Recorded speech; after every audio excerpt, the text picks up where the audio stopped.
জনপ্রিয় সঙ্গীত শিল্পী ও অভিনেতা তাহসান খান এবং মেকআপ আর্টিস্ট রোজা আহমেদের দাম্পত্য জীবনের ইতি ঘটেছে। 1 বছরের সংসার ভেঙে যাওয়ার বিষয়টি একটি সংবাদ মাধ্যমকে নিশ্চিত করেছেন তাহসান খান নিজেই। দীর্ঘদিন ধরে চলা গুঞ্জনের অবসান ঘটিয়ে তাহসান জানান, গত বছরের জুলাই মাসের শেষ দিক থেকেই তারা আলাদা থাকছেন। ব্যক্তিগত জীবন নিয়ে প্রকাশ্যে কথা বলতে অনিচ্ছুক হলেও সাম্প্রতিক পরিস্থিতির কারণে বিষয়টি স্পষ্ট করতে বাধ্য হয়েছেন বলে জানান তিনি। তাহসান বলেন, খবরটি সত্য।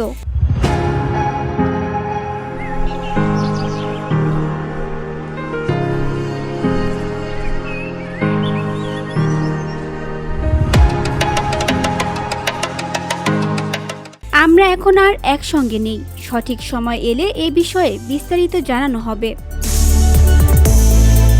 মূলত বিবাহবার্ষিকী ঘিরে সামাজিক যোগাযোগ মাধ্যমে ছড়িয়ে পড়া নানা ভুয়া ও বিভ্রান্তিকর তথ্যের কারণেই বিচ্ছেদের বিষয়টি প্রকাশ করার সিদ্ধান্ত নেন তিনি। 2025 সালের 4 জানুয়ারি মাত্র 4 মাসের পরিচয়ের পর রোজা আহমেদকে বিয়ে করেন তাহসান খান। রোজা একজন পেশাদার ও অভিজ্ঞ মেকআপ আর্টিস্ট। তিনি 1 দশকেরও বেশি সময় ধরে বাংলাদেশ ও যুক্তরাষ্ট্রে ব্রাইডাল মেকআপের কাজ করছেন এবং বর্তমানে নিউ ইয়র্কে নিজস্ব একটি প্রতিষ্ঠান পরিচালনা করছেন। বিয়ের পর শুরুতে তাদের দাম্পত্য জীবন সুখের বলেই ধারণা করা হলেও কয়েক মাসের মধ্যেই দুজনের মধ্যে দূরত্ব তৈরি হয় বলে জানা গেছে। এদিকে বিচ্ছেদের বিষয়ে বিস্তারিত জানতে তাহসান খানের সঙ্গে একাধিকবার যোগাযোগের চেষ্টা করা হলেও তাকে ফোনে পাওয়া যায়নি।